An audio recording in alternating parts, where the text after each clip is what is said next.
two big names in women's college basketball just made headlines this summer for all the wrong reasons. We're talking about a longtime powerhouse coach and a player from one of the most storied programs in the sport. The first is Kevin McGuff, Ohio State's head coach for their women's basketball team. The second is Ruby Whitehorn, a senior guard for the Tennessee Lady Volunteers. Both are facing legal trouble. And while you might not know these names off the top of your head, trust me, they've been making moves in the basketball world for a while now, and they're in a bit of trouble. So let's break down who they are, why they matter, and what exactly went down. Okay? All right. First up, let's talk about Kevin McGuff. Kevin McGuff has been the head coach of Ohio State's women's basketball team since, I believe, 2013. He's built a very, very strong program there for over 12 seasons. He's racked up a record of 224 wins, 109 losses. He led the Buckeyes to 8 NCAA tournament appearances, 4 Big Ten regular season titles, and even a Big Ten championship as well.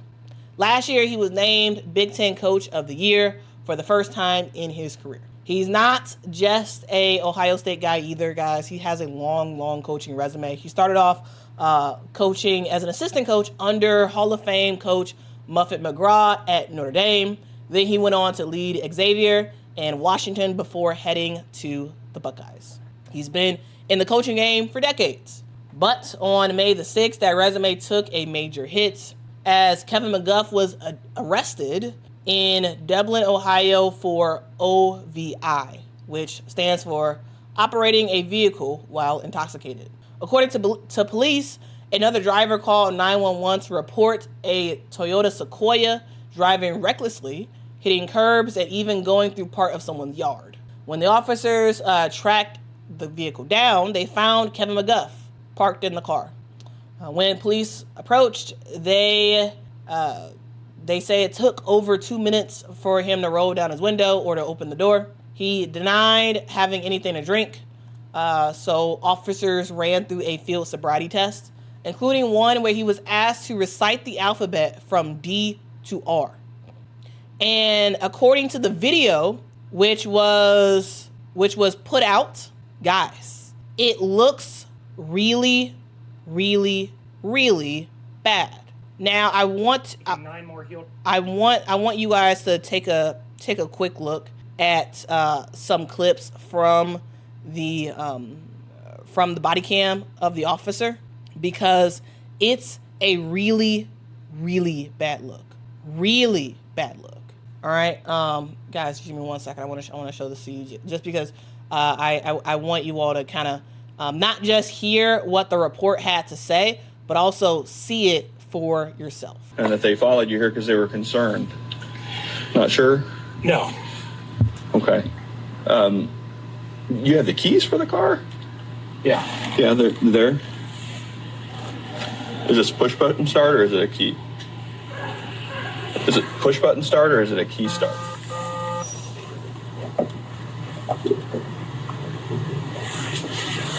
What you looking for?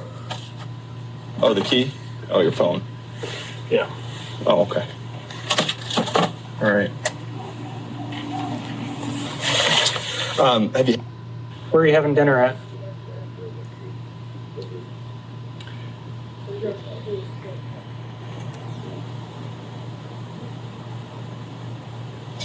See how long it takes him to answer?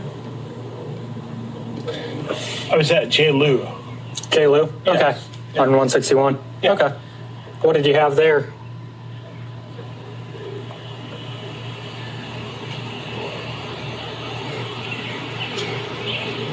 Just like dinner.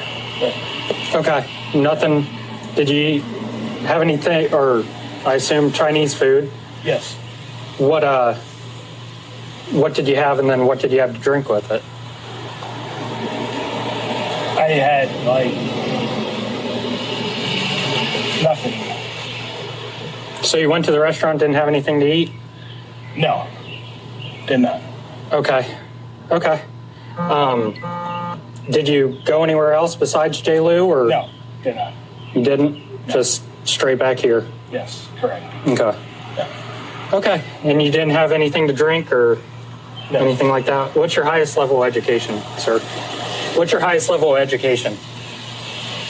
I got a master's at Miami, Ohio. Okay. T. Okay. Okay. Could you hold on to that? Yeah. Thank you. They asked him to count down or say his alphabets from D to R without singing the song, and that was that last clip where he couldn't do it. Like, he kept saying D and then D. Like, he couldn't do it. Couldn't say any more letters than that. He did refuse a breathalyzer test, which under Ohio law means that you get an automatic driver's license suspension. Police took him into custody. He was charged with OVI, operating a vehicle while intoxicated. It's a first-degree misdemeanor. And he was released about a little bit over an hour later into his wife's custody. Just so you know, in I guess in that area of Ohio, the maximum penalty for OVI is 180 days in jail and a $1,000 fine. In court, Kevin McGuff's lawyer pleaded not guilty, and Kevin McGuff ended up having his driver's license suspended, or his driver's license that was suspended, it ended up being stayed by a judge, which means that he gets his license back. This is still, from what I understand, an active legal matter. And as far as we can see, the Ohio State women's basketball program has not done anything yet on this matter, mainly because I think they're just waiting for some sort of resolution to come about. But a judge did decide to stay his driver's license suspension. And here's why this could be a big deal beyond the legal side. His Ohio State contract has a clause that allows the school to terminate him if he violates state or federal law. A OVI charge is a first-degree misdemeanor in Ohio.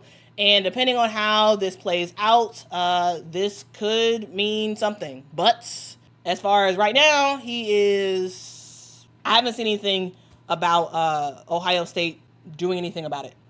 So as far as I'm aware, his job is not in jeopardy, but it could be. He did sign a new contract in July of 2022 that was originally set to expire in 2026, but it was extended until 2028. He's receiving a little bit over $1 million per year per his contract, and he gets supplemental compensation for additional things. All right, making it to the Big Ten, winning the Big Ten regular season title, making the NCAA tournament. Like, there's different bonuses that he gets. All right, so you all may be wondering, why in the world are you covering this? This happened in May. Well, I'm going to get to it in the end once I'm done with this, okay? Okay, let's move on to the second person who is in the news, and this one is very recent. This actually just happened this past weekend. Now, on to Ruby Whitehorn. Ruby Whitehorn is a 5'11", or I've seen some places that call her 6 foot. I'm going to say 5'11", guard from Tennessee. Yes, the famous Lady Vols team, the historic program in women's college basketball. She transferred in from Clemson, and she made an immediate impact last year with the Lady Vols. We saw her start in 28 games, averaging 11.6 points a game, 4 rebounds, and nearly 2 assists per game. She was a big part of Tennessee's run into the NCAA tournament last year. But on this past weekend, on August the 8th, Ruby was arrested in Knox County, Tennessee, on charges of aggravated burglary and domestic assault. Both are considered felonies. According to a USA Today article, the victim saw Ruby in the parking lot and went outside after her. After she said she heard glass break outside of her residence, she and Ruby allegedly, according to the report, got into a physical altercation in the parking lot and the victim's parking lot of the victim's residence, and then began wrestling/fighting when the victim's dog got loose and she went to retrieve it, according to the incident report. We also see in the report the victim say that she ran inside her place with what she thought was her phone, according to the report, and she locked the door behind her. But the woman said that Ruby began screaming and kicked the front door of the victim's residence and then chased her upstairs, according to reports again. The victim said she locked her bedroom door and Whitehorn kicked in the door before smashing a glass mirror in the bedroom, retrieving her phone and leaving. The victim says that she was in fear of Ruby. And police also say that the victim provided cell phone video showing Whitehorn inside of her home and fighting with her inside her bedroom. So Ruby, she said, hey, I was just trying to get my stuff back. That's what she told the police. She said that her property was inside the building, including her passport, and that the victim attacked her first. She said that she was just defending herself. And even with that being said, even with Ruby having a defense, video evidence and physical evidence shown to police, police ended up deeming that Ruby was the primary aggressor. She was taken into custody and later released on bond. Her attorney says she plans to plead not guilty and claims eyewitness accounts contradict the allegations in the police report. Tennessee's athletic department says that they are aware of the situation and are gathering more information, but as of right now, no suspension or team discipline has been discussed so far. Ruby is set to appear in court today, and the attorney representing her did talk to 6 News in Tennessee and said that she plans on entering a plea of not guilty. They gave this quote. They said, our firm has been retained to represent Ruby Whitehorn regarding her recent charges. Ms. Whitehorn intends to enter a plea of not guilty at her arraignment because she is, in fact, not guilty. Our firm's investigation has also revealed that the factual allegations contained in the warrants are not factual and are contradicted by eyewitness accounts. Ruby Whitehorn looks forward to having this matter resolved in the very near future. So that's what the case is. That's what happened. It seemed like it was allegedly. Now this is me looking at the news reports of the police report, and it seems to me that there was a mutual aggression between these two people. And the victim has video, which is why, truly, honestly, you should video everything. Anytime you in an argument with somebody, you videotape it because you need to have some sort of proof as to what you did and what you did not do. But it seems like Ruby was trying to get her stuff, but video of from the victim shows that that Ruby was the aggressor, according to the police report. Now we'll see what happens on this front. But yeah, it doesn't look good. But again, from the report and from like what I've seen of the news reports, it really does seem like a mutual thing. But Ruby says that she has eyewitness accounts to back up her side of the story, and so we'll see what ultimately happens later today when she goes to court. Okay, so you all may be wondering, why in the world did Quita just spend time talking about this? Why did she do this? Quita does not talk about stuff like this. Why in the world is she covering stuff so negative? Covering something that just recently happened and covering something that happened a couple months ago. So, yeah. On this channel, we live in the basketball world. That's what we talk about, right? Talk about stats, wins, losses, the game itself. I'm usually not the person breaking down every off-court controversy unless I think it directly affects what happens between the lines of the basketball court. So, why am I covering this? I'm covering this because, no, Dion, I'm not covering this for more subs. I'm not.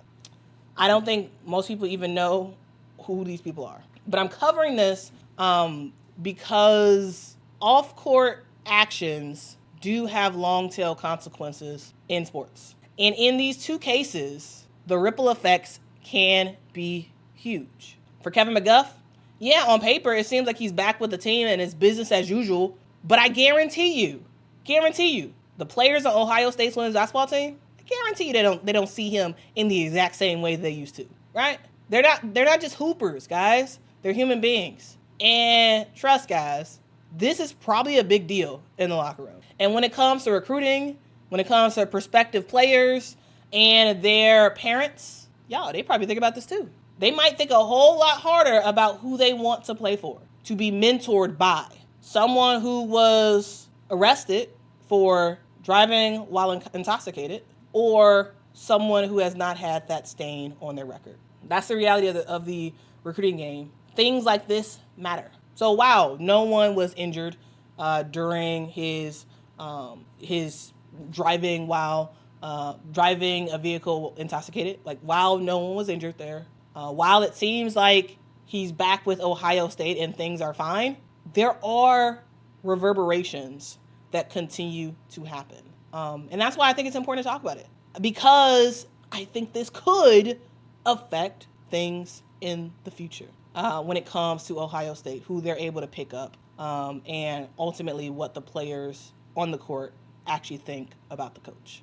And for Ruby Whitehorn, guys, the real story is still unfolding. She's in court today. Her future with Tennessee, totally up in the air. Even if she's found not guilty, her name is already tied to these allegations. And in sports, especially in women's sports, your reputation can be everything, guys. It could mean everything. If you don't believe me, ask Sedona Prince, who all the allegations around her has led to her not being in the WNBA. Guarantee you, if the stuff that was revealed on TikTok was not revealed about Sedona Prince, she would be in the WNBA right now, or she would have at least gotten drafted.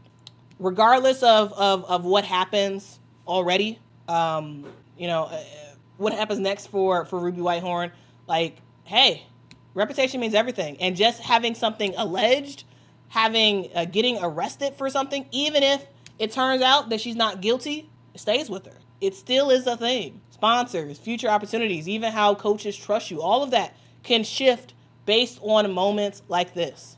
So yeah, this is not gossip. That's not what I'm trying to do. This is about understanding how decisions made off the court can change careers, programs, and even how fans view the game. So now you're caught up. Kevin McGuff, Ohio State head coach, was arrested for OVI after allegedly driving recklessly and refusing a breathalyzer test. Ruby Whitehorn, Tennessee guard, charged with aggravated burglary and domestic assault after a reported physical altercation. Two different situations, two very different people, but both with big implications on their programs and the sport as a whole. I'll keep you all posted on what happens on that front. So yeah, that's it. That's the story. I just wanted to quickly talk about it and move on. I do think it's important to just know. But no, I don't think it's a thing where, I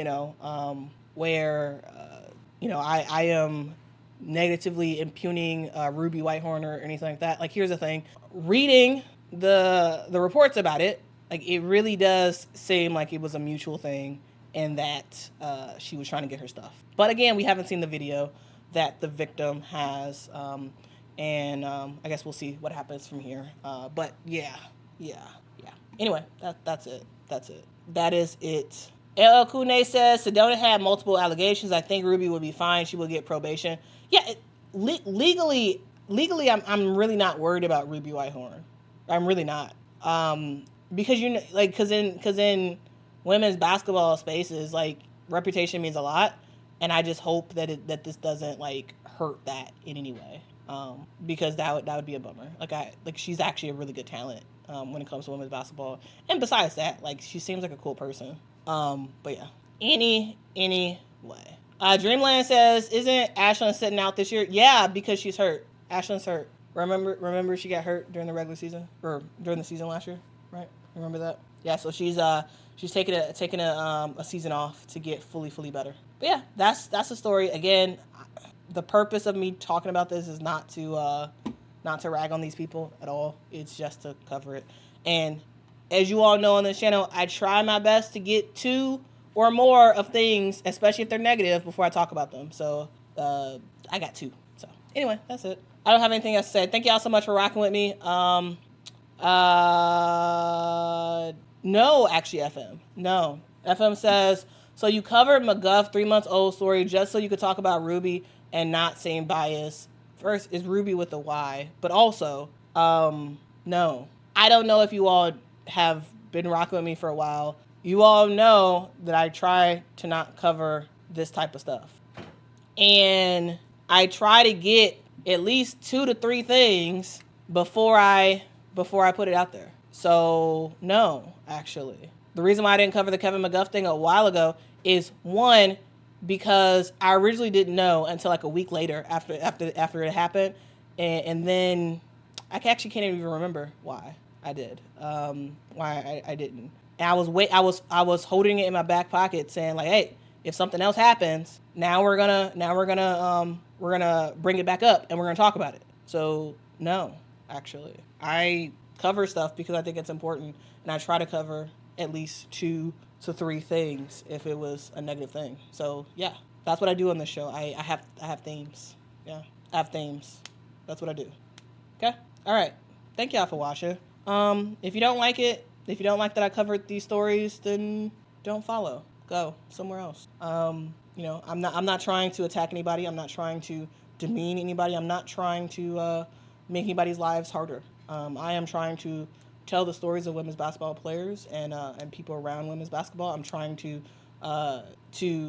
just do my job on here. And so, yeah, I mean, maybe you like it, maybe you don't. Again, wishing all the best for Ruby. I really, from what it seems like, I don't think that she was the problem. I'm hoping that, this goes away, and I'm hoping that nothing is affected by her status at Tennessee. But if we get more information, maybe I'll change my mind, right? So anyway, that's it. Thank y'all so much for rocking with me. Y'all have a great day. All right, let me find my outro, and I'll see y'all in the next one. Till next time, guys. Also, make sure to hit that like button if you can. If you did actually like this show, make sure to hit that like button. And also subscribe to the channel, or not. If you don't like it, if it's not for you, don't subscribe, don't like. But if it is, and if you like the way I deliver stories and the honesty I give to stories, then subscribe, then like. If not, I'll see y'all later. And actually, I'll never see you if you don't like it. That's fine. Bye-bye.